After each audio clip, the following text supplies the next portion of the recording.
So the PlayStation 5 is coming out at the end of the year, and we are sort of waiting to see what sort of games we might be playing when the console does release. The original reveal of the PlayStation was supposed to be last week, however that's now been postponed, although the day before the event there was a trademark that was filed.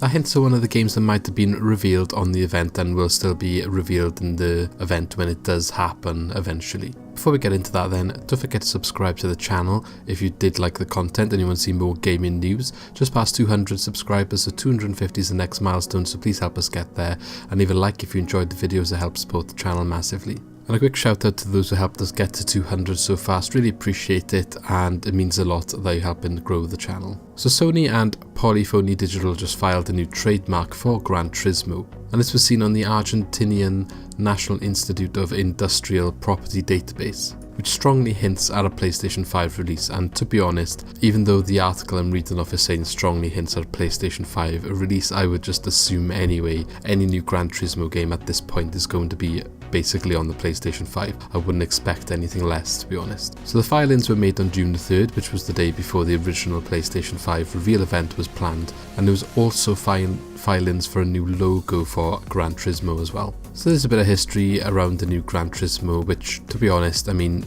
it does make sense. It's been a while since the last one. There was only the one iteration on the PlayStation 4, and you kind of expect there to be a Gran Turismo on each console, at least one anyway. But back in 2018, Sony showed Gran Turismo running on a new 8K display, and the PlayStation 5 will support this. And apparently, according to Polyphony Digital, they've said that GT Sports assets were sort of made to be beyond 1080p and 4K, and some were made to specifically be in 8K, which, you know, maybe the PlayStation 4 is not going to output to that, but the PlayStation 5 for a racing game potentially could. So the point is, these assets they might have made for GT Sport can be sort of brought over with minimal work into the new iteration of the game and run and look better, even though they maybe don't have to do so much extra work to them. Anyway, so back to the initial rumours. There's not really too much information other than the fact that this was a filing made on the Argentinian place that I mentioned earlier, the National Institute of Industrial Property database.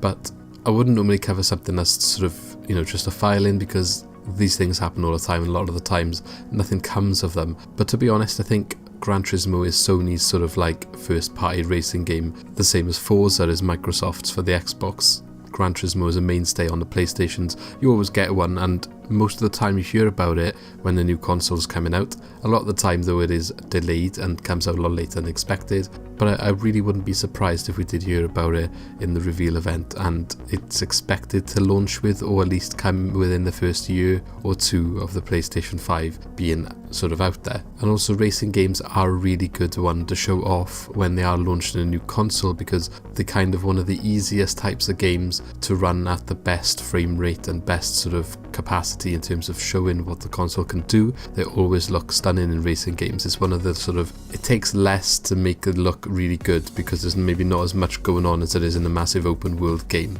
So racing games in general seem to sort of look really good already. So it's just something that showcases the potential of the console really well, and it's something that I guess helps sell what the console can do. And a lot of the time the racing games look photorealistic already, so imagine what it could look like, you know, with its even more powerful console and output. So it would not surprise me if Sony is planning to use Gran Turismo 7 or whatever they're going to call the game as like an exhibit for what they can expect to give us with the PlayStation 5. It's been done before and it wouldn't shock me to see it happen again. So I've basically made this video because I think this is quite a likely thing to see, and really wouldn't surprise me if we do hear something about Gran Turismo in the event or in the coming months afterwards, because I think I can pretty much guarantee there will be another Gran Turismo game. It just depends when we're going to see it. But this leads me to think we might see it in the reveal event, or at least before the console launches. So let me know in the comments below, do you think there'll be a Gran Turismo event, or Gran Turismo game, shown during the PlayStation 5 reveal event? Do you think there'll be one releasing for the launch of the console, or do you think it will be a couple of years down the line, or potentially delayed? That seems to happen quite often with Gran Turismo games. Let me know in the comments below what you think. Don't forget to subscribe to the channel. I want to reach 250 subscribers next, so we'll try and get there as quickly as possible. Let's aim for by the end of July, and leave a like if you enjoyed the video as well. Thanks for supporting the channel. The two videos on the screen right now, one is recommended for you by YouTube, the other one is the most recent upload, so check those out and I shall see you in the next video. Thanks for watching.